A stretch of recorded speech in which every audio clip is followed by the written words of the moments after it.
Hello everyone, मैं हूं रिंकू चौधरी और रिंकू स्टडी पॉइंट में आपका हार्दिक स्वागत है। यदि आप चैनल पे नए हो तो चैनल को अभी सब्सक्राइब करो, साथ ही बेल आइकन को प्रेस करके लाइक और शेयर भी कर दीजिए, साथ साथ कमेंट करते रहना। और आज हम पढ़ने वाले हैं क्रिस्टल जालक। क्रिस्टल जालक क्या होता है? सॉलिड स्टेट जो चैप्टर पढ़ रहे थे, ठोस अवस्था, उसमें क्रिस्टल जालक पढ़ेंगे आज स्टार्टिंग से। क्रिस्टलीय और अक्रिस्टलीय ठोस, ठोस द्रव्य गैस, इन सब के बारे में अपन पहले पढ़ चुके हैं पिछली वीडियो में। आज क्रिस्टल जालक के बारे में पढ़ने वाले हैं। क्रिस्टल जालक या त्रिविम जालक किसे कहते हैं? क्रिस्टल जालक।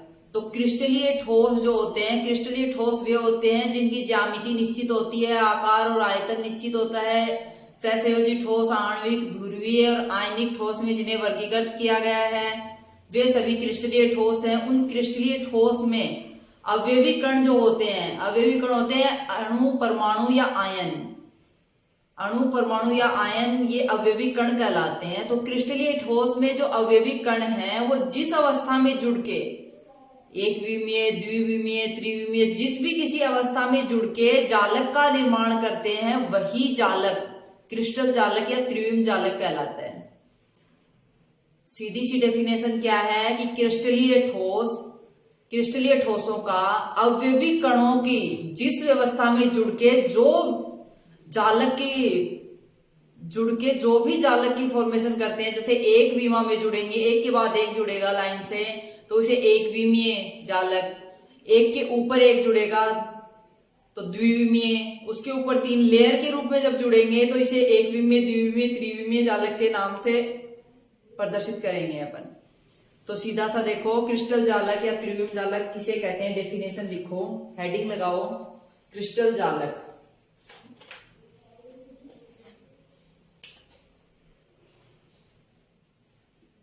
क्रिस्टल जालक,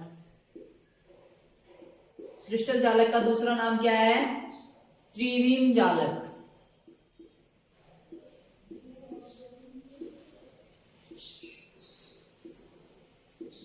क्रिस्टल जालक या त्रिविम जालक किसे कहते हैं? क्रिस्टल जालक। तो क्रिस्टल जालक वह होता है जिसमें क्रिस्टलीय ठोस या क्रिस्टलीय ठोस में अवयवी कण जिस अवस्था में जुड़ के जिस जालक का निर्माण करते हैं, वही क्रिस्टल जालक या त्रिविम जालक कहलाता है। तो लिखना शुरू करो, क्रिस्टलीय ठोस में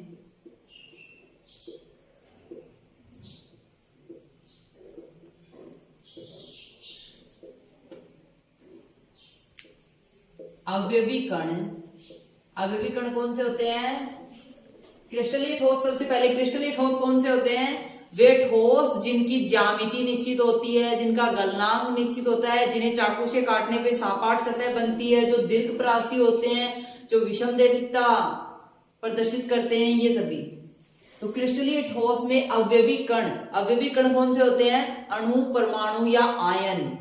तो लिख दो ब्रैकेट में, क्रिस्टलीय ठोस में अवयवी कण अणु,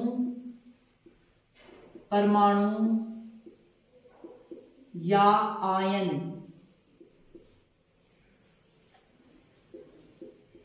अणु, परमाणु या आयन में से कोई भी अवयवी कण हो सकता है। तो क्रिस्टलीय ठोस में अवयवी कण अणु, परमाणु या आयन जिस अवस्था में जुड़ के जालक का निर्माण करते हैं, वही अवस्था क्या कहलाती है? त्रिविम जालक। जिस अवस्था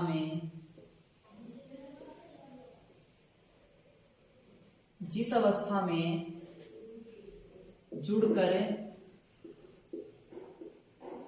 जालक का निर्माण करते हैं,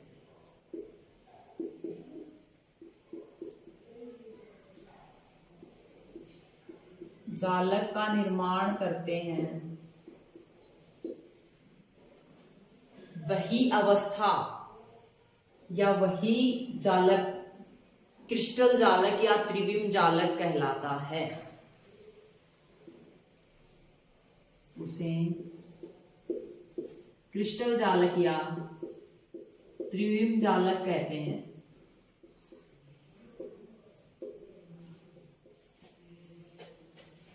त्रिविम जालक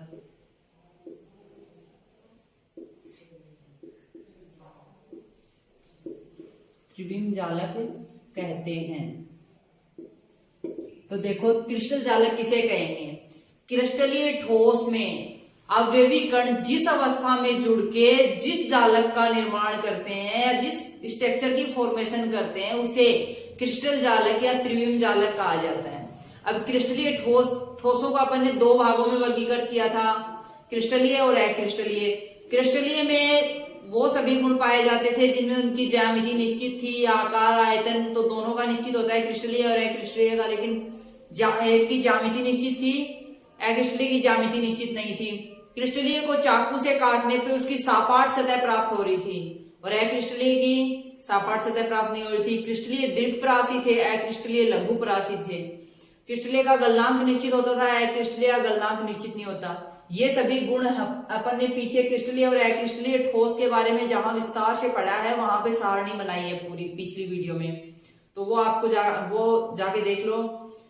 अब क्रिस्टल जालक किसे कहते हैं? वही क्रिस्टलीय ठोस, उसमें अवयवी कण अणु, परमाणु या आयन, अणु भी हो सकते हैं, परमाणु भी हो सकते हैं और आयन भी हो सकते हैं। अणु, परमाणु या आयन जिस किसी अवस्था में जुड़ के एक जालक की फॉर्मेशन करेंगे, जालक का निर्माण करेंगे, उसे क्रिस्टल जालक या त्रिविम जालक कहा जाता है। जैसे उदाहरण के तौर पर किस प्रकार जुड़ेंगे वो? फर्स्ट है, जैसे ये कोई क्रिस्टल जालक है, ये अवयवी कण है, सॉरी परमाणु, अणु या आयन में से कुछ है, तो ये आपस में जुड़ के और ये पूरी जो जाल की फॉर्मेशन करेंगे इसे क्रिस्टल जालक कहते हैं। ये एक एक कण मिलके सीधी श्रृंखला के रूप में जालक की फॉर्मेशन करते हैं, इसे एक विमीय जालक कहा जाता है। इस प्रकार का जालक एक विमीय जालक कहलाता है। ये जो डॉट डॉट हैं ये अवयवी कण हैं, अवयवी कण अणु, परमाणु या आयन, इनमें से कोई भी हो सकते हैं, या तो ये अणु है या परमाणु है या आयन।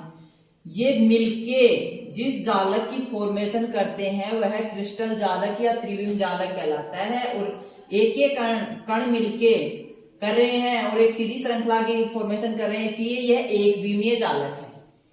आगे सेकंड है इसमें कि ये अवयवी कण अणु, परमाणु या आयन इस अवस्था में ना जुड़ के ये इस प्रकार की अवस्था में जुड़ रहे हैं, इस प्रकार की कोई स्ट्रक्चर बना रहे हैं।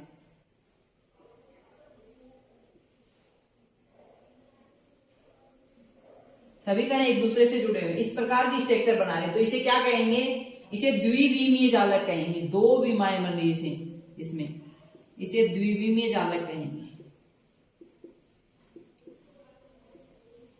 यह है द्विविमीय जालक। इसमें ये अवयवी कण है, अणु, परमाणु या आयन। अवयवी कणों में अणु, परमाणु या आयन हो सकते हैं, तो ये अवयवी कण है।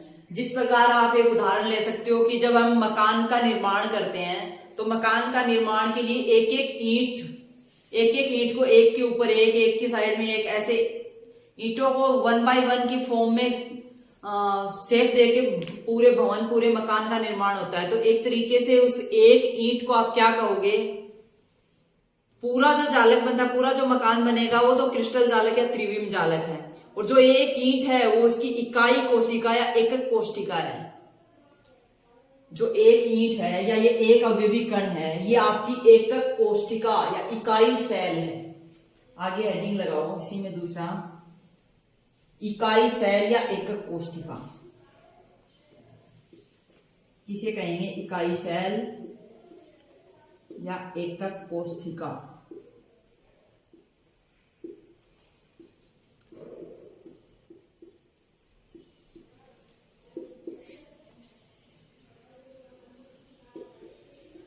इकाई सेल या एकक कोशिका किसे कहेंगे? जिस प्रकार ये त्रिविम जालक बन रहे हैं, या फिर मैंने एग्जाम्पल बताया कि भवन के निर्माण में ईंटों का प्रयोग होता है, तो जब पूरा भवन तैयार हो जाता है, मकान बन के तैयार हो जाता है, तो वो एक क्रिस्टल जालक है, त्रिविम जालक है। और उसमें जो काम आने वाली एक एक ईंट है वो है एकक कोशिका या इकाई सेल। तो इसकी डेफिनेशन में लिखो, क्रिस्टल जालक का वह सूक्ष्मतम इकाई या वह सूक्ष्मतम इकाई क्रिस्टल जालक किसे कहेंगे? जो पहले पढ़ा है कि क्रिस्टलीय ठोस में अवयवी कण जिस अवस्था में जुड़ के एक जालक की फॉर्मेशन करते हैं वह क्रिस्टल जालक या त्रिविम जालक कहलाता है। और एकक कोशिका वह होती है जो क्रिस्टल जालक में के निर्माण में जो एक छोटी सी सूक्ष्मतम जो इकाई है जिसकी बार बार पुनरावृत्ति से पूरा क्रिस्टल जालक तैयार होता है वह इकाई कोशिका, इकाई सेल या एकक कोशिका कहलाती है। तो लिखो क्रिस्टल जालक में या क्रिस्टल जालक का वह सूक्ष्मतम इकाई, क्रिस्टल जालक की वह सूक्ष्मतम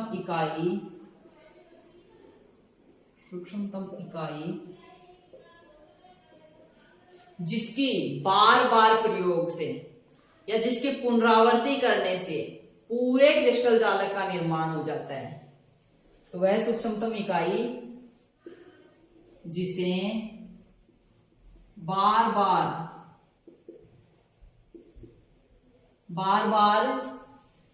पुनरावृत्ति करने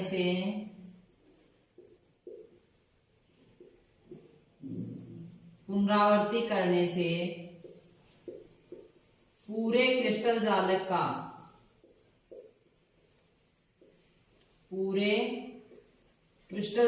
का निर्माण होता है, इकाई सेल या एकक कोशिका कहलाती है। पूरे क्रिस्टल जालक का निर्माण होता है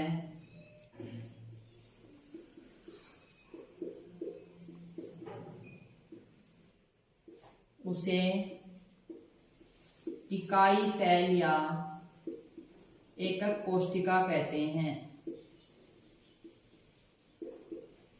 इकाई सेल या एकक कोशिका कहते हैं।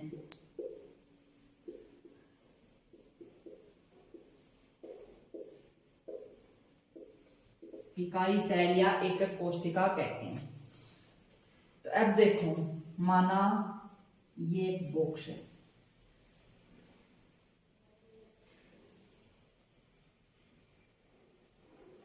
ये इसी प्रकार के बहुत सारे बॉक्स एक के ऊपर एक जसे हुए होते हैं और पूरा एक जाल की फॉर्मेशन करते हैं क्रिस्टल जालक की।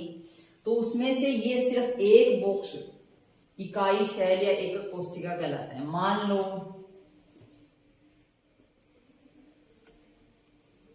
ये इतना बड़ा कोई भवन बना हुआ है, तो इसका निर्माण ईंटों से हुआ है, तो इसके निर्माण में काम आने वाली हर एक ईंट एक इकाई सेल या एकक कोशिका है। ये प्रत्येक एक ईंट का छोटे से छोटा टुकड़ा, ये जिसकी बार बार पुनरावृत्ति से जालक, पूरे क्रिस्टल जालक का निर्माण होता है, वही इकाई सेल या एकक कोशिका कहलाती है। तो इस पूरे भवन का निर्माण इन ईंटों से मिलकर हुआ है, तो ईंट क्या कहलाएंगी? इकाई कोशिका या इकाई सेल एकक कोशिका। ये था, ये है क्रिस्टल जालक। और इस क्रिस्टल जालक की फॉर्मेशन किससे होती है? क्रिस्टलीय ठोस में अवयवी कण एक निश्चित अवस्था में जुड़ के और एक जाल रूपी संरचना की फॉर्मेशन करते हैं, जिसे क्रिस्टल जालक कहा जाता है। ये है, इस उदाहरण के माध्यम से आप क्रिस्टल जालक और इकाई सेल को आसानी से समझ सकते हो। क्रिस्टल जालक तो ये पूरा जालक है, ये पूरा, इसकी फॉर्मेशन किससे हुई है? क्रिस्टलीय ठोस में अवयवी कण, अणु, परमाणु या आयन जिस किसी अवस्था में जुड़ के पूरे जालक की फॉर्मेशन करते हैं, वह जालक क्रिस्टल जालक या त्रिविम जालक कहलाता है। तो ये पूरा है क्रिस्टल जालक या त्रिविम जालक। ये तो है क्रिस्टल जालक। और इस क्रिस्टल जालक का एक छोटा सा पार्ट जिसकी बार बार पुनरावृत्ति से ये जालक बन रहा है, ये छोटा पार्ट कहलाता है एकक कोशिका या इकाई सेल। ये है एकक कोशिका। समझ में आ गया? अच्छे से समझ में आया है? नहीं आया कमेंट करते रहो साथ साथ। आगे है, अब ये एकक कोशिका है, इस एकक कोशिका को कितने पार्ट में डिवाइड किया गया है? आगे इस एकक कोशिका के टाइप्स के बारे में पढ़ेंगे। तो एकक कोशिका को मोस्टली दो पार्ट में डिवाइड किया गया है। फर्स्ट है आद्य एकक कोशिका और सेकंड है केंद्रित एकक कोशिका। आद्य एकक कोशिका SCC और केंद्रित एकक कोशिका को भी आगे तीन पार्ट में डिवाइड किया गया है, केंद्रित, अंतः केंद्रित, फलक केंद्रित और अंत्य केंद्रित। इस प्रकार से एकक कोशिका को मोस्टली टू पार्ट में और वो टू पार्ट को आगे और उपभागों में, भागों को आगे और उपभागों में डिवाइड किया गया है। अब देखो क्रिस्टल जालक या त्रिविम जालक। क्रिस्टलीय ठोस में अवयवी कण, अणु, परमाणु या आयन जिस किसी अवस्था में जुड़ के पूरे जालक का निर्माण करते हैं उसे क्रिस्टल जालक या त्रिविम जालक कहते हैं। क्रिस्टलीय ठोस जिस किसी अवस्था में, क्रिस्टलीय ठोस के अवयवी कण जिस किसी अवस्था में जुड़ के एक जालक का निर्माण करते हैं उसे क्रिस्टल जालक कहते हैं। क्रिस्टल जालक अगर एक सीधी रेखा में कोई जालक बनाया है तो उसे एक विमीय जालक, या फिर सीधी रेखा में न बना के डबल ट्रिपल लेयर के रूप में जो जालक बनता है उसे द्विविमीय जालक कहा जाता है। आगे है ये जालक बनता है, उसकी इकाई सेल या एकक कोशिका क्या होती है। ये पूरा जालक जिससे जालक की फॉर्मेशन होती है उसका छोटा सा पार्ट इकाई सेल या एकक कोशिका कहलाता है। तो इसमें आप देख सकते हो कि क्रिस्टल जालक की वह सूक्ष्मतम इकाई जिसे बार बार पुनरावृत्ति करने से पूरे क्रिस्टल जालक की फॉर्मेशन होती है उसे इकाई सेल या एकक कोशिका कहा जाता है। ये एग्जाम्पल है, ये पूरा क्रिस्टल जालक है, इसका छोटा सा पार्ट एकक कोशिका है। जिस प्रकार पूरा भवन क्रिस्टल जालक है, भवन निर्माण में काम आने वाली ईंट है वो एकक कोशिका या इकाई सेल है। इससे आगे पढ़ने वाले हैं एकक कोशिका के प्रकार। तो एकक कोशिकाएं कितने प्रकार हैं? एकक कोशिका के प्रकार, एकक कोशिका के दो प्रकार हैं। मुख्य रूप से दो भाग होते हैं एकक कोशिका में। कितने भाग होते हैं? मुख्य रूप से दो भाग। कमेंट करते रहो, साथ साथ लिखने से अच्छा याद होता है। रफ कॉपी पेन लेके बैठे हो तो रफ कॉपी पेन में नोट करो साथ साथ, वरना कमेंट में लिखते जाओ कि एकक कोशिका के दो भाग होते हैं, टू टाइप्स। फर्स्ट है सरल एकक कोशिका और सेकंड है केंद्रित एकक कोशिका। दो भाग हैं।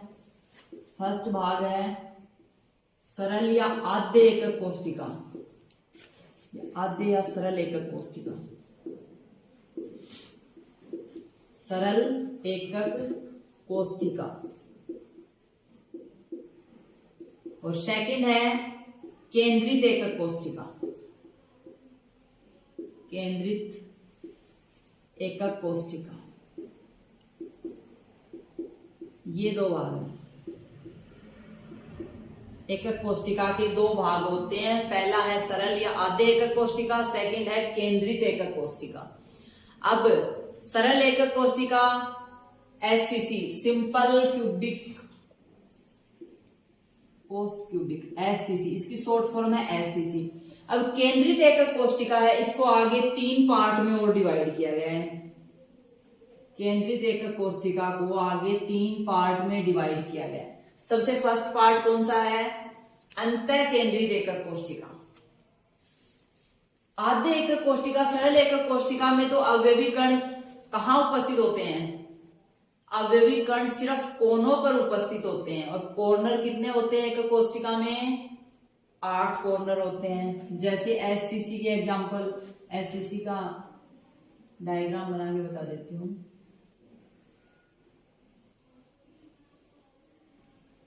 ये है कोई सरल एकक कोशिका। इसमें परमाणुओं की संख्या, अवयवी कण, परमाणु हो, अणु हो या आयन हो, कुछ भी हो सकते हैं, उसकी कितनी होगी? काउंट करो, 1 2 3 4 5 6 7 8। तो लिखो कि सरल या आद्य एकक कोशिका में अवयवी कणों की संख्या 8 होती है। और 8 अवयवी कण कहाँ पाए जाते हैं? कॉर्नर पर, कोनों पर पाए जाते हैं। अवयवी कणों की संख्या 8 होती है। कितनी होती है? अवयवी कणों की संख्या 8 होती है सरल एकक कोशिका में। और 8 अवयवी कण कहाँ पाए जाते हैं? कोनों पर। कोनों पर 8 अवयवी कण पाए जाते हैं। ये थी सरल एकक कोष्टिका की बात।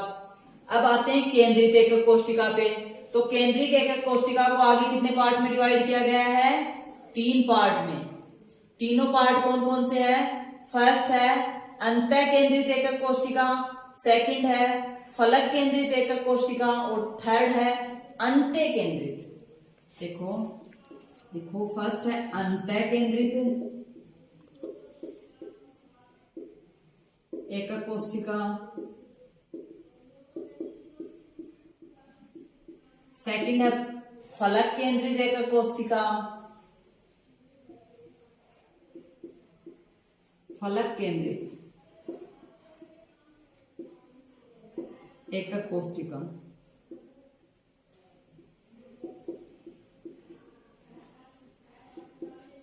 आगे है अंत्य केंद्रित एकक कोष्टिका।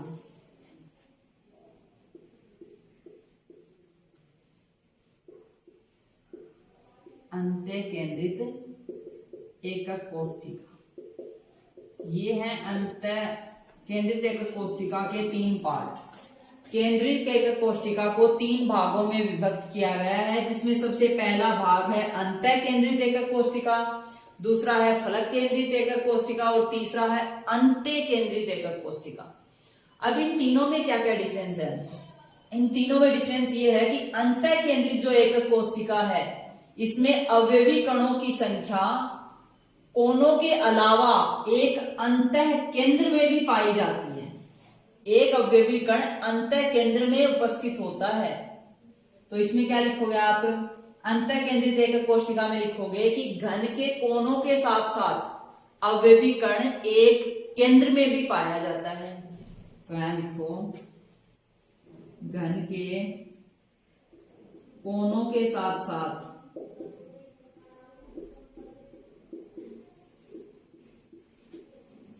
एक कण या एक अवयवी कण, अणु परमाणु में आयन, अवयवी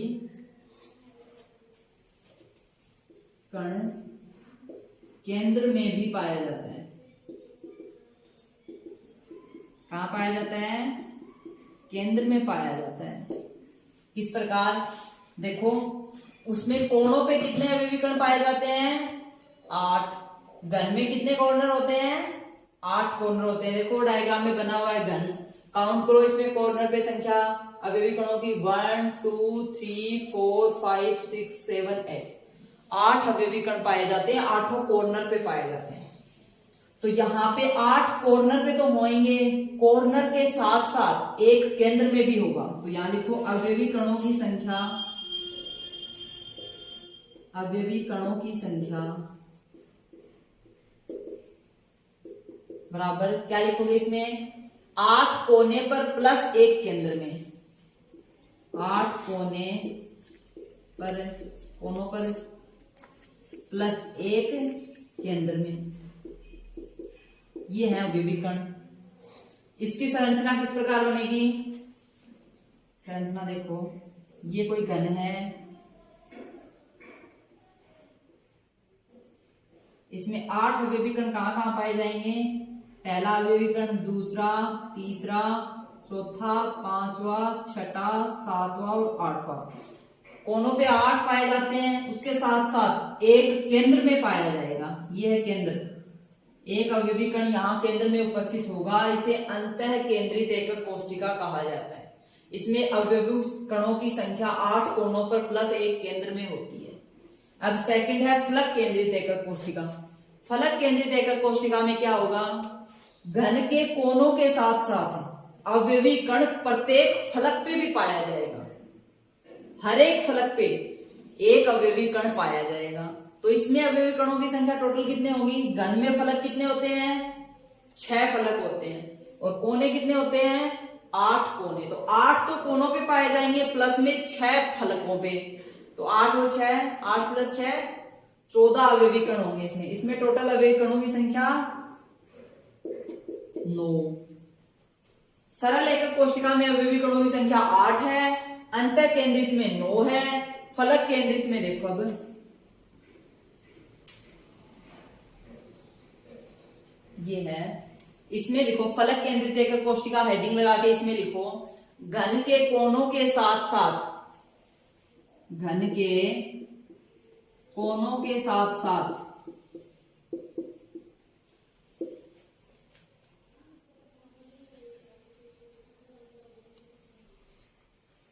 घन के कोनों के साथ साथ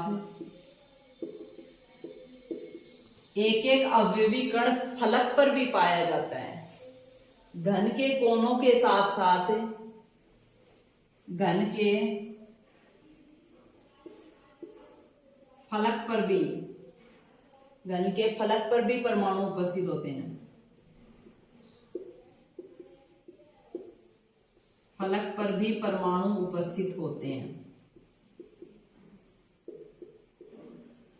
कोनों पर तो होंगे, साथ साथ फलक पर भी उपस्थित होंगे। फलक पर उपस्थित होने के कारण इसे फलक केंद्रित एकक कोष्टिका कहते हैं, और यहाँ केंद्र में उपस्थित होने के कारण इसे अंतः केंद्रित एकक कोष्टिका कहते हैं। अब देखो इसमें अवयवी कणों की संख्या, अवयवी कणों की संख्या आगे न्यूमेरिकल आएंगे इससे संबंधित कि फलक केंद्रित एकक कोशिका में अवयवी कणों की संख्या ये होती है, कितनी होती है। उसके साथ साथ आप सोडियम क्लोराइड क्रिस्टल जालक है उसमें घनत्व निकालो, उसका आयतन निकालो, ये सभी क्वेश्चन आएंगे आगे, वो सोल्व करके बताऊंगी आपको एग्जाम पैटर्न पे। अवयवी कणों की संख्या कितनी होगी? 8 कोनों पर प्लस 6 फलक पर। तो लिखो 8 कोनों पर प्लस 6 फलक पर, प्रत्येक फलक पर एक एक होता है। तो कुल कितने होंगे? 8 प्लस 6 14। अब देखो डायग्राम में ये कोई घन है,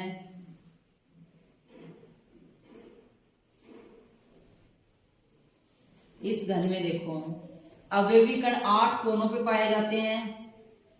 1 2 3 4 5 6 7 8 8 कोनों पे हो गए। इसके बाद 6 होते हैं फलक पे। तो सबसे ऊपर वाले फलक में 1, साइड वाले में 2, नीचे वाले में 3, इधर वाले साइड वाले में 4, और ये पीछे वाला और सामने वाला 2 फलक है, उनमें से एक ही दिखाई दे रहा है। तो यहाँ पे ये सामने वाले में और ये पीछे वाले में, ये टोटल 6 फलकों पे हो गए।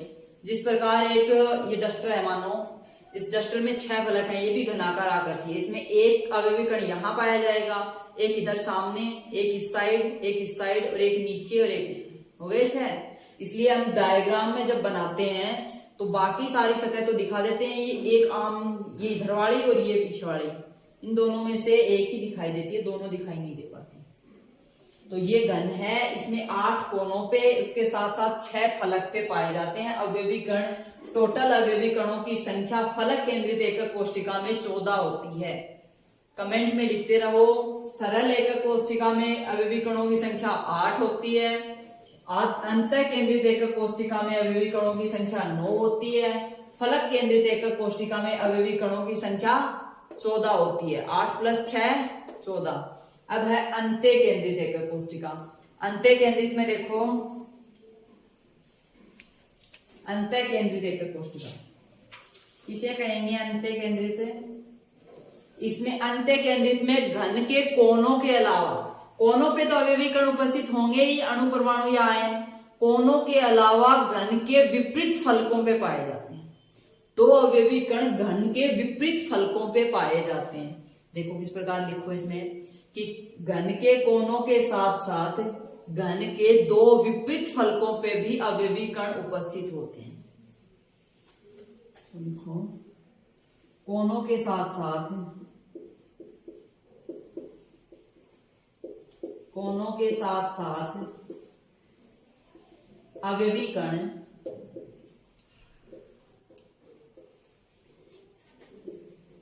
घन के विपरीत फलकों पर, विपरीत फलक पर भी उपस्थित होते हैं, विपरीत फलक पर भी उपस्थित होते हैं। तो इसमें टोटल अवयवी कणों की संख्या कितनी होगी? अंतः केंद्रित एकक कोशिका में कितनी होगी अवयवी कणों की संख्या? 8 कोनों पर प्लस 2 विपरीत फलकों पे, टोटल हो गए 10 अवयवी कण। तो लिखो इसमें अवयवी कणों की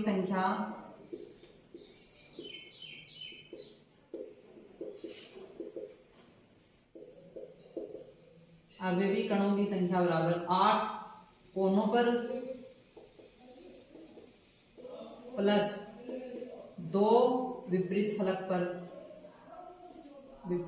पर टोटल हो गए 8 प्लस 2 बराबर 10। अब एक घन है, जैसे ये है घन, ये है घनाकार डब्बा है। इस पे अवयवी कण कहाँ कहाँ पाए जाएंगे? अंत्य केंद्रित में 8 तो कोनों पे होंगे, 8 कोनों पे और 2 विपरीत फलकों पे, एक ऊपर वाले पे एक नीचे वाले पे, ये हो गए 2 विपरीत फलकों पे, टोटल 10 हो गए।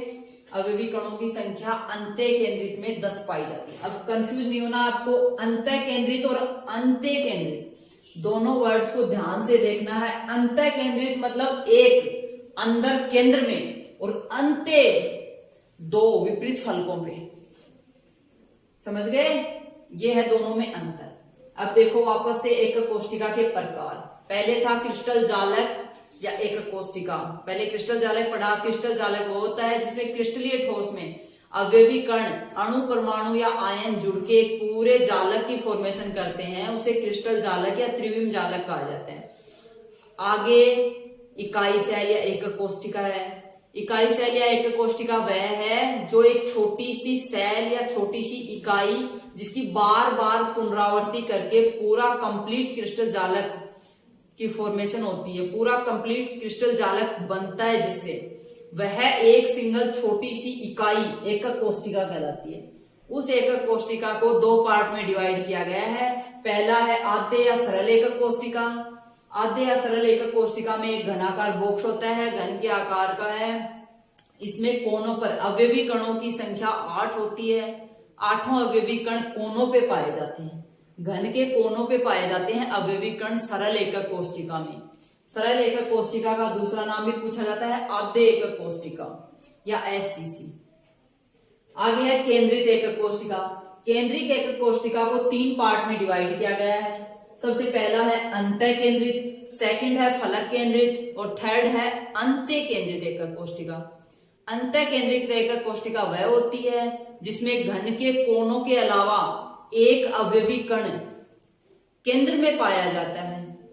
तो अंतः केंद्रित एकक कोशिका में टोटल अवयवी कणों की संख्या 8 कोनों पर प्लस 1 अंदर केंद्र में, तो टोटल अवयवी कण कितने हुए?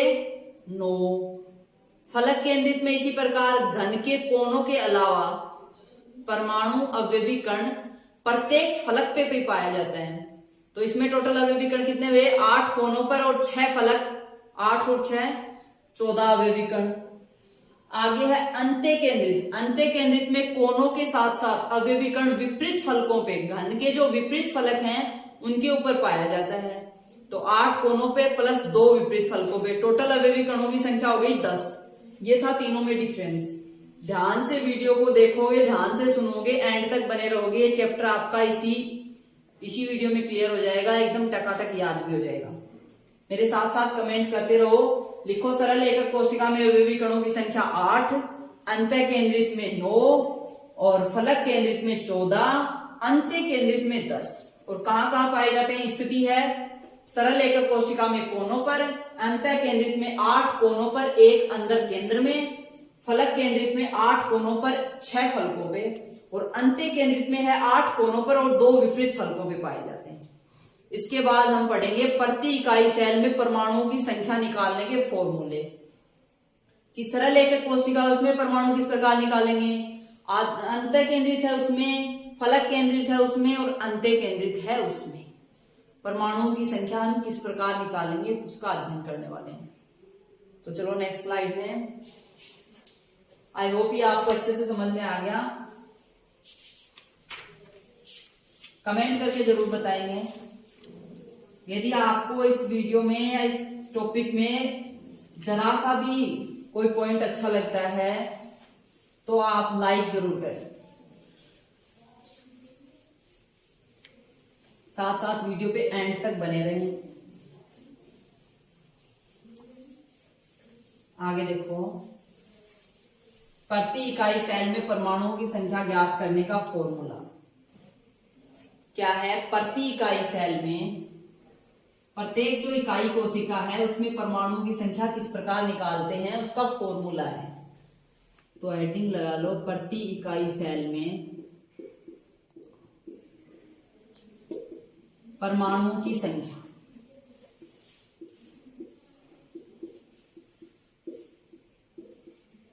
परमाणुओं की संख्या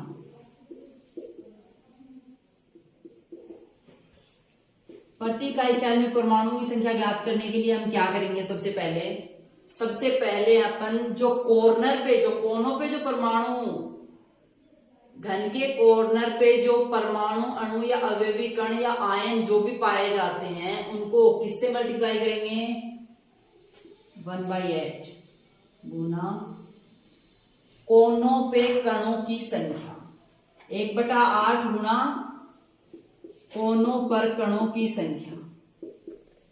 कोनों पे कणों की संख्या कितनी होती है, 8, प्लस में इसके साथ किसको ऐड करेंगे, इसके साथ प्लस में ऐड करेंगे केंद्र में जो अवयवी कण पाए जाते हैं उसको। केंद्र में कितना अवयवी कण पाया जाता है, एक अवयवी कण, वो भी अंत्य केंद्रित एकक कोशिका में। साथ में फलक पे कितने पाए जाते हैं, 6 फलक होते हैं घन में, तो फलक पे पाए जाते हैं 6 अवयवी कण। तो 6 अवयवी कण पाए जाते हैं, उसको 1/2 से मल्टीप्लाई करोगे, इसके साथ प्लस करते रहना है वो सभी। तो 1/2 गुना फलक पे पाए जाने वाले कणों की संख्या प्लस 1/2 गुना फलक पर पाए जाने वाले कणों की संख्या।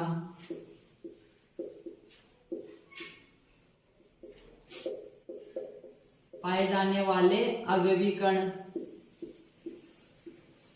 प्लस में 1/4 कण विपरीत जो फलकों पे पाए जाते हैं वो।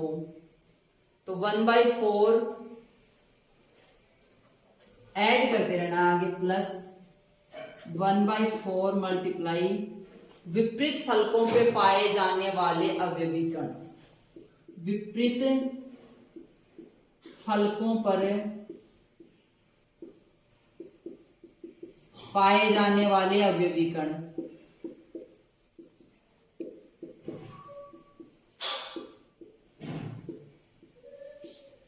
अवयवी कण प्लस 1/2 कण केंद्र पर। 1/2 मल्टीप्लाई केंद्र पर पाए जाने वाला कण, केंद्र पर अवयवी कण।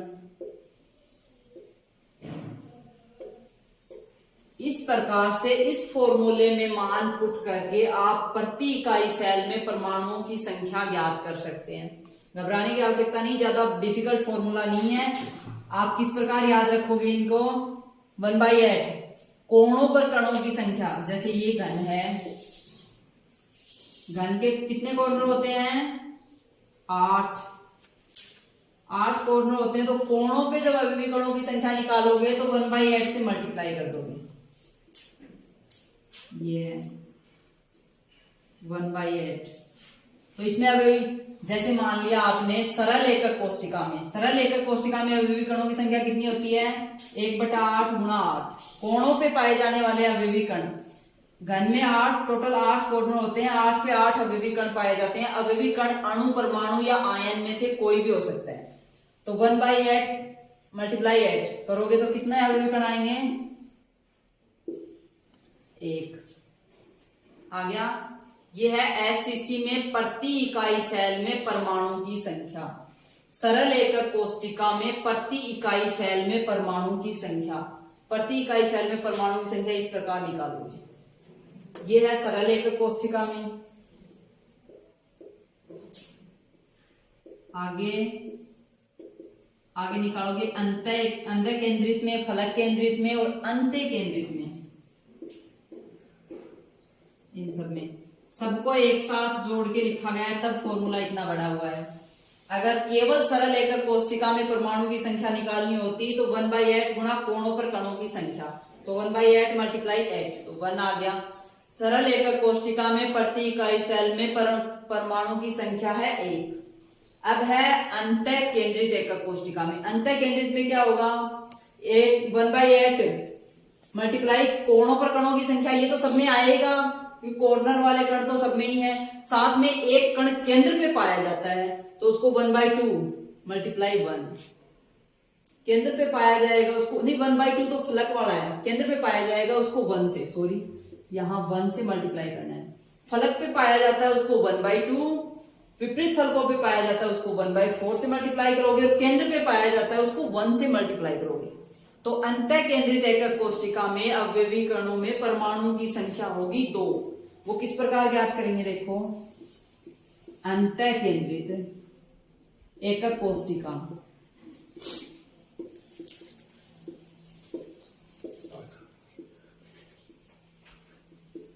अंतः केंद्रित जो एकक कोशिका है उसमें अवयवी इकाई सेल में परमाणु की संख्या निकालने के लिए अपन क्या करेंगे, सबसे पहले एक घन का डायग्राम बनाएंगे। ये है सिर्फ समझने के लिए, बाकी आप सीधा कर सकते हो। यहां से सीधा किस प्रकार करोगे, 8 कोनों पे प्लस में 1 केंद्र में, 9 अवयवी कण है टोटल, तो कणों की परमाणु की संख्या कितनी होगी, 1/8 मल्टीप्लाई 8 प्लस 1 मल्टीप्लाई 1। ये कैसे आया, ये देखो 8 कोनों पर है अवयवी कण, साथ में एक केंद्र पर है, ये एक है, ये केंद्र पर है। तो जो कॉर्नर वाले हैं इनको 1/8 से गुणा करना है, प्लस में एक जो केंद्र पे है उसको 1 से मल्टीप्लाई करना है, 1 से गुणा करना है। तो टोटल कितने आएंगे परमाणु की संख्या, 1 गुणा 1 1 प्लस 1 गुणा 1 1 बराबर 2। अंतः केंद्रित एकक कोष्टिका में परमाणु की संख्या है 2। सरल एकक कोष्टिका में परमाणु की संख्या थी 1, अंतः केंद्रित एकक कोष्टिका में परमाणु की संख्या है 2। इस प्रकार ज्ञात करोगे आप, कमेंट में लिखते रहो साथ साथ। आगे है फलक केंद्रित एकक कोष्टिका। फलक केंद्रित एकक कोष्टिका में परमाणु की संख्या किस प्रकार ज्ञात करोगे, सेम यही फॉर्मूला है। फलक केंद्रित में आप क्या लोगे, कोणों वाली तो लेनी है, सब में लेनी है, ये 1/8 गुना कोणों पे कणों की संख्या, प्लस में फलक वाले में 1/2 गुना फलक पे पाए जाने वाले अवयवी कण लेने। तो यहाँ पे आप करोगे 1/8 मल्टीप्लाई 8 प्लस 1/2 मल्टीप्लाई, फलक पे कितने अवयवी कण पाए जाते हैं, 6, तो यहाँ पे 6 लिखोगे। तो टोटल कितने आएंगे, तो आ जाएगी फलक केंद्रित एकक कोशिका में परमाणु की संख्या आएगी 4। तो देखो फलक केंद्रित एकक कोशिका, फलक केंद्रित एकक कोशिका में परमाणु की संख्या, फलक केंद्रित एकक कोशिका में किस प्रकार निकालेंगे, फलक केंद्रित में 1/8 मल्टीप्लाई 8 प्लस 1/2 मल्टीप्लाई 6। कोनों पे जो कण पाए जाते हैं उनको 1/8 से गुणा करना है, और फलक पे जो अवयवी कण पाए जाते हैं उनको 1/2 से गुणा करना है। तो 1/8 से गुणा करेंगे तो क्या आएगा, यहाँ पे ये आ गया 1 प्लस ये आ गया 3। तो टोटल परमाणुओं की संख्या कितनी होगी, टोटल परमाणु की संख्या 4 होगी। और एफसीसी में डायग्राम कैसे बनाओगे, फलक केंद्रित में घन का डायग्राम, साथ में इसमें अवयवी कण दर्शाने हैं आपको। तो 8 तो कोनों पे हैं और 6 हैं फलक पे, या 8 कोनों पे हो गए, 6 फलक पे, ये 6 फलक पे हो गए। टोटल इस प्रकार से अवयवी कण पाए जाते हैं, और परमाणु की संख्या ज्ञात करने के लिए ये फॉर्मूला काम में लिया जाता है। अब जो एक इकाई सेल या एकक कोशिका जो थी उसको 2 पार्ट में डिवाइड किया गया था। पहला था सरल या आद्य, और सेकंड है केंद्रित एकक कोशिका। तो सरल एकक कोशिका में परमाणु की संख्या है 1, और जो केंद्रित एकक कोशिका उसका फर्स्ट पार्ट ये है अंतः केंद्रित, इसमें परमाणु की संख्या 2, दूसरा फलक केंद्रित इसमें परमाणु की संख्या 4, और तीसरा अंत्य केंद्रित है अंत्य केंद्रित में क्या करना है आपको, 1/8 गुना कोणों पर कणों की संख्या तो सब में सेम रहेगी, प्लस में 1/4 मल्टीप्लाई विपरीत फलकों में पाए जाने वाले अवयवी कण। तो यहाँ पे क्या करोगे, 1/4 मल्टीप्लाई 2 पाए जाते हैं विपरीत फलकों पे। तो इसमें देखो परमाणु की संख्या अंत्य केंद्रित में, अंत्य केंद्रित एकक कोष्ठिका,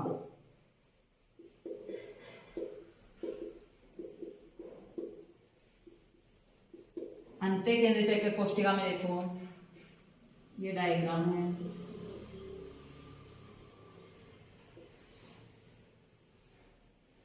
इसमें परमाणुओं की संख्या निकालने के लिए 1/8 गुना 8 प्लस विपरीत फलकों पे कितने पाए जाते हैं, 2 अवयवी कण, तो इनको गुणा करना है 1/4 से। समझ में आ गया, 1/4 मल्टीप्लाई 2 पाए जाते हैं विपरीत फलकों पर। तो इसके लिए देखो 4 को है घन के कोणों पर, 2 है विपरीत फलकों पर। ये ज्यादा इंपॉर्टेंट नहीं है, मोस्टली ये 3 ही पूछे जाते हैं परमाणु की संख्या में, लेकिन आप ये भी करो सोल्व। अब देखो 1 + 1/2। अब इसमें टोटल कितने परमाणुओं की संख्या पाई जाएगी, परमाणु कितने पाए जाएंगे,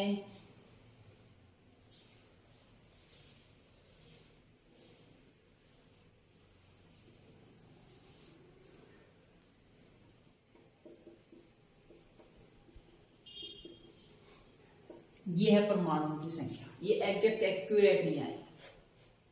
तो ये था अंत्य केंद्रित में परमाणु की संख्या।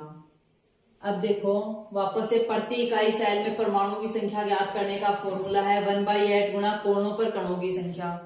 कोणों पर जो अवयवी कण पाए जाते हैं उनको 1/8 से गुणा करोगे, प्लस में जो फलक पे पाए जाते हैं उनको 1/2 से गुणा करोगे, और जो विपरीत फलकों पे पाए जाते हैं उनको 1/4 से गुणा करोगे, और जो केंद्र में पाया जाता है उसको 1 से गुणा करोगे।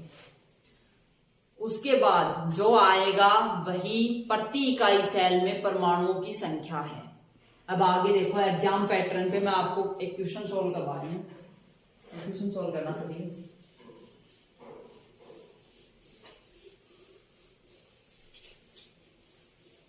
क्वेश्चन है एग्जाम में परमाणु की संख्या ज्ञात करने का फॉर्मूला या परमाणु कितने परमाणु हैं ये किस प्रकार पूछा जाता है, वो क्वेश्चन है।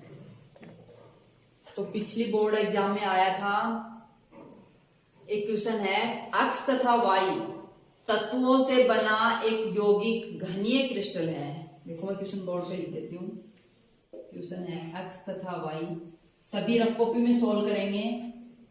रफ कॉपी पेन साथ में लेके बैठो, रफ कॉपी में सोल्व करो ये क्वेश्चन। एक्स तथा वाई तत्वों से बना, अगर ये क्वेश्चन आपने सोल्व कर दिया तो समझो आपको ये टॉपिक समझ में आ गया। एक्स तथा वाई तत्वों से बना एक घनीय क्रिस्टल है।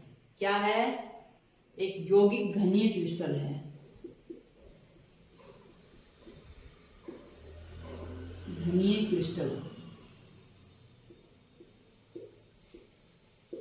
घनीय क्रिस्टल है, उसमें क्या है, घनीय क्रिस्टल संरचना में क्रिस्टलीकृत है। घनीय क्रिस्टल संरचना में क्रिस्टलीकृत है, क्रिस्टलीकृत है। आगे एक्स तथा वाई तत्वों से बना एक यौगिक घनीय क्रिस्टलीय संरचना में क्रिस्टलीकृत है। वाई घन के कोनों पर तथा अक्ष घन के फलक पे उपस्थित है। वाई कहाँ है, घन के कोनों पर, कोनों पर तथा अक्ष घन के फलक पर उपस्थित है। अक्ष कहाँ उपस्थित है, घन के फलक पर उपस्थित है। तो यौगिक का सूत्र क्या होगा, वो सूत्र याद करना है। फलक पर उपस्थित है तो यौगिक का सूत्र क्या होगा।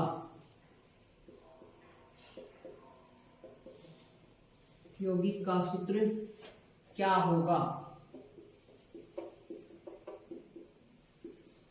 ये जो बच्चे कंपटीशन एग्जाम की तैयारी कर रहे हैं उनमें भी बहुत बार पूछा जाता है ऐसा क्वेश्चन। जैसे एग्जांपल दे रही हूं, नहीं ऑप्शन दे रही हूं, sorry, ABCD, XY, Y3X,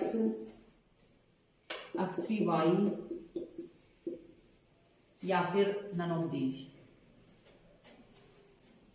fourth है नन ऑफ दीज, इनमें से कोई नहीं। अब इसमें बताओ आप, या फिर XY2 लिख लो, इसमें लास्ट ऑप्शन लिख लो XY2, कुछ भी लिख दो।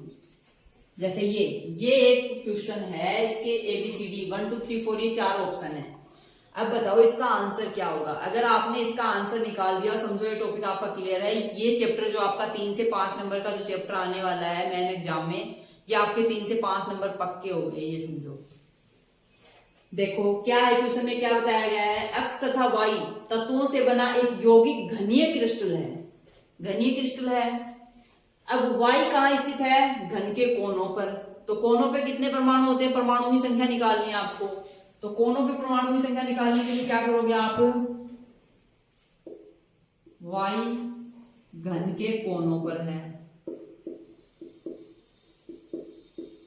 घन के कोनों पर परमाणु की संख्या निकालने के लिए क्या करने के लिए बताया था मैंने, 1/8 × 8, 1/8 से गुणा करेंगे कोनों पर परमाणु की संख्या निकालने के लिए। सरल घनीय एकक कोष्ठिका में बताया था, कोनों का जहां नाम आ जाए, कोने के ऊपर अवयवी कण कितने होते हैं, 8, तो उनको 1/8 से गुणा करना है।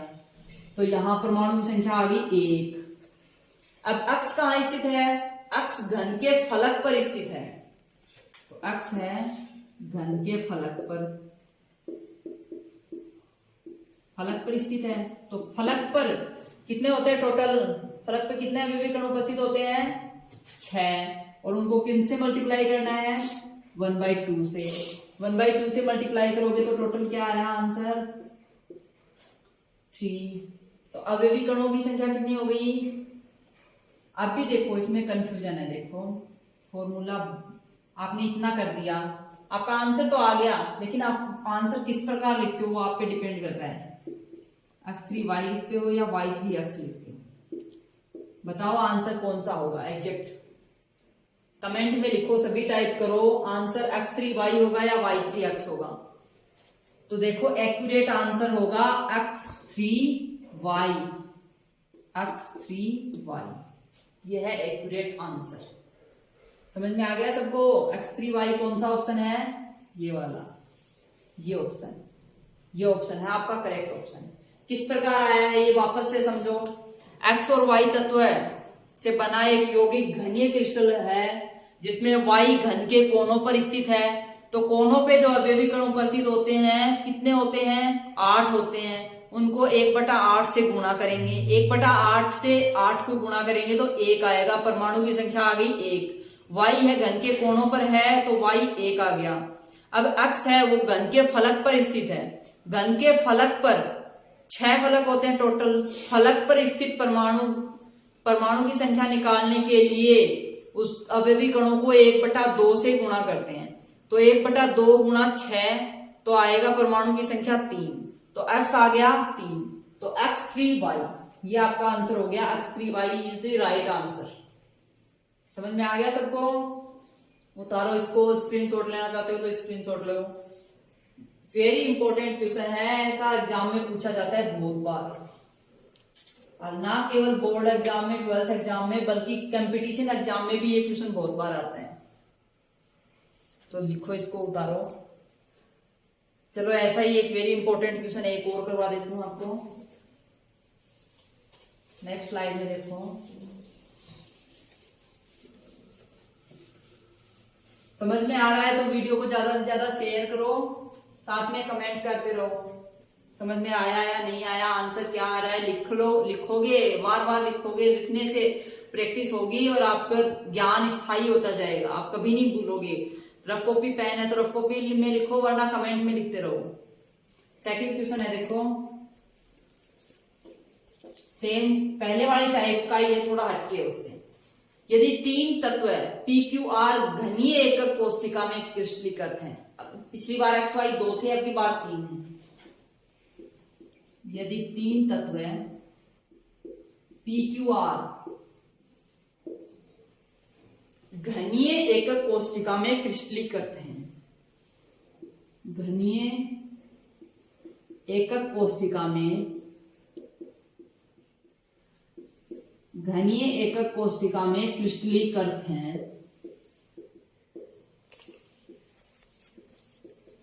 क्रिस्टलीकृत हैं, तो क्या होगा? तो P परमाणु घन के कोणों पर है, P परमाणु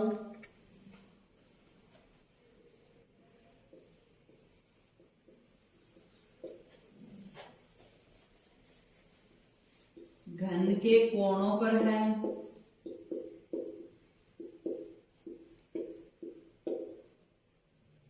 P परमाणु है वो कहां है? घन के कोणों पर। R परमाणु है वो घन के फलक पर, R परमाणु घन के फलकों के केंद्र पर, फलकों के केंद्र पर। और पी आर और क्यू परमाणु कहां स्थित है? क्यू परमाणु है घनीय केंद्र पर, और क्यू परमाणु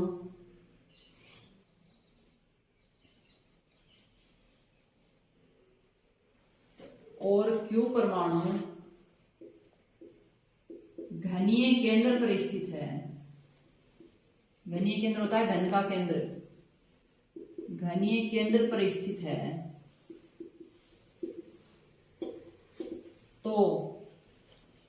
तो यौगिक का सूत्र क्या होगा? घनीय केंद्र पर स्थित हो तो लिखो, हो तो यौगिक का सूत्र क्या होगा? यौगिक का सूत्र क्या होगा, ये आपको ज्ञात करना है। पीछे वाले में भी सेम ऐसा ही था, उसमें सिर्फ घन के कोणों पर और घन के फलक पे दिया हुआ था। इसमें दिया है 3 तत्व हैं पी क्यू आर, घनीय एकक कोष्ठिका में क्रिस्टलीकृत हैं। पी परमाणु है घन के कोणों पर, आर परमाणु घन के फलक के केंद्रों पर। फलक का केंद्र, घन में फलक होते हैं 6, फलक का प्रत्येक फलक के केंद्र पर उपस्थित है, तो 6 हो गए। और लास्ट है क्यू परमाणु घनीय केंद्र पर उपस्थित है। तो यौगिक का सूत्र क्या होगा? तो यौगिक का सूत्र निकालने के लिए आप क्या करोगे? आंसर लिखो। आंसर में है सबसे पहले पी परमाणु घन के कोणों पर उपस्थित है, पी परमाणु घन के कोणों पर। घन के कोणों पर परमाणु की संख्या निकालने के लिए क्या करोगे?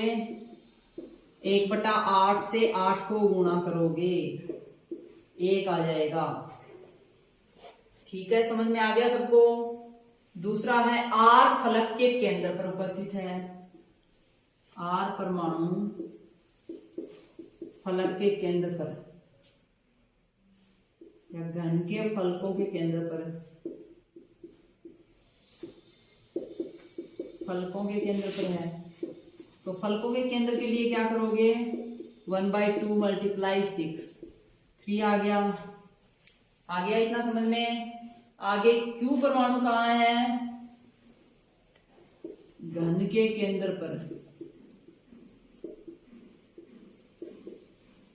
घन के केंद्र पर या घनीय केंद्र पर,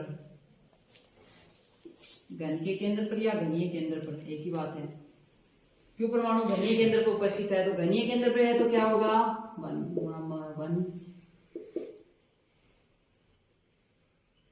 केंद्र पर होगा तो 1 × 1 कितना आएगा?